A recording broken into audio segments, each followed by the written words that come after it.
اسلام ناظرین، ہندوستان کی تاریخ میں کچھ خاندان ایسے گزرے ہیں جنہوں نے پورے برصغیر کی سیاست، معیشت اور تہذیب کو بدل کر رکھ دیا۔ آج ہم بات کریں گے دہلی سلطنت کے ایک ایسے ہی پشتون افغان خاندان کی جسے تاریخ میں سلطنت لودھی کے نام سے یاد کیا جاتا ہے۔ انہوں نے بہت ہی نامساعد حالات میں تخت دہلی کو سنبھالا، سلطنت کو مضبوط کیا اور ایک نئی تاریخ رقم کر دی۔ آخر کار ایک زبردست دور حکومت کے بعد نئی ابھرنے والی مغل سلطنت کے ہاتھوں شکست کھا کر تاریخ کا حصہ بن گئے۔ لودھی خاندان کا تعلق افغان پشتون قبائل سے تھا۔ یہ لوگ افغانستان اور خیبر کے پہاڑی علاقوں سے ہجرت کر کے ہندوستان آئے اور دہلی سلطنت کے فوج میں شامل ہوئے۔ یوں وقت کے ساتھ ساتھ انہوں نے طاقت حاصل کی اور بالآخر دہلی کے تخت پر قابض ہو گئے۔ لودھی حکمران اپنی افغان پشتون شناخت کو بڑے فخر سے یاد کرتے تھے، اس لیے انہوں نے اپنی فوج میں افغان سرداروں کو بہت اہم مقام دیا۔ 1451 عیسوی میں دہلی سلطنت کے کمزور سید خاندان کے بعد بہلول خان لودھی نے دہلی کے تخت پر قبضہ کیا اور سلطنت لودھی کی بنیاد رکھ دی۔ بہلول خان لودھی ایک طاقتور جرنیل اور زیرک سیاستدان تھے۔ اس نے پنجاب، دوابہ اور شمالی ہندوستان کے کئی حصوں کو متحد کیا۔ یہ اکثر عام لباس پہن کر بازاروں میں گھوما کرتے تھے تاکہ عوام کے حالات جان سکیں۔ اس نے جاگیرداروں کو قابو میں رکھا اور افغان سرداروں کو حکومت میں حصہ دیا تاکہ بغاوت نہ ہو۔ بہلول لودھی نے دہلی سلطنت کو ٹوٹنے سے بچایا اور ایک مضبوط افغان ریاست کی بنیاد رکھ دی۔ بہلول کے بعد اس کا بیٹا سکندر لودھی تخت نشین ہوا، جو لودھی خاندان کا سب سے قابل حکمران مانا جاتا ہے۔ سکندر لودھی نے تخت نشین ہوتے ہی زبردست زرعی اصلاحات نافذ کی، زمینوں کی پیمائش کروائی،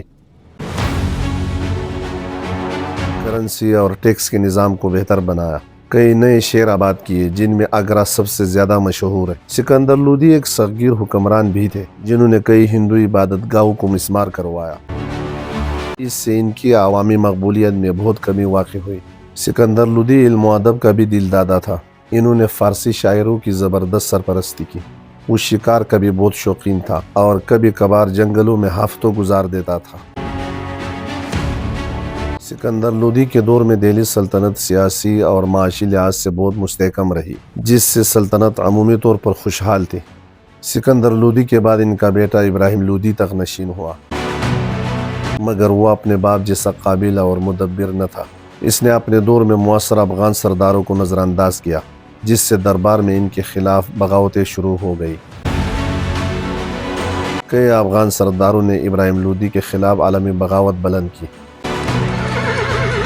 ان میں ایک اہم نام پنجاب کے گورنر دولت خان لودھی کا ہے، جس نے ان کے رویے سے تنگ آ کر مغل شہزادہ بابر کو ہندوستان پر حملہ کرنے کی دعوت دی۔ 1526 عیسوی میں ظہیر الدین محمد بابر نے ہندوستان پر حملہ کیا۔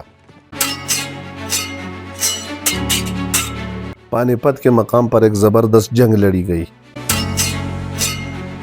ابراہیم لودھی کے پاس ایک بڑی فوج تھی، مگر بابر کے پاس اس وقت کی جدید توپیں اور جنگی حکمت عملی تھی۔ بابر نے جدید توپ خانے اور نئے طریقوں سے صف بندی کے حربے استعمال کیے، جو ہندوستان میں اس وقت ایک نیا تصور سمجھا جاتا تھا۔ پانی پت کی جنگ میں ابراہیم لودھی کو شکست ہوئی،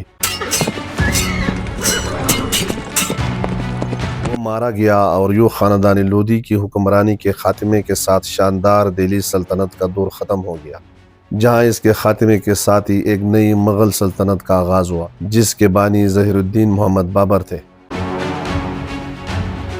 ناظرین، لودھی سلطنت کا شاندار دور تو ختم ہوا، مگر اس خاندان کے حکمرانوں نے اپنے دور میں منتشر افغان قبائل کو متحد کر کے ایک طاقتور فوج تشکیل دی۔ انہوں نے جاگیرداری نظام کو مضبوط بنایا، زبردست ٹیکس اصلاحات نافذ کی، فارسی ادب کو فروغ دیا، نئی شاہکار مساجد، عمارات، مدارس، باغات بنائے، نئے شہروں کو آباد کیا جن میں آگرہ اور دہلی اہم ثقافتی مرکز بنے۔ انہوں نے پہلے مضبوط افغان فوجی اتحاد قائم کی۔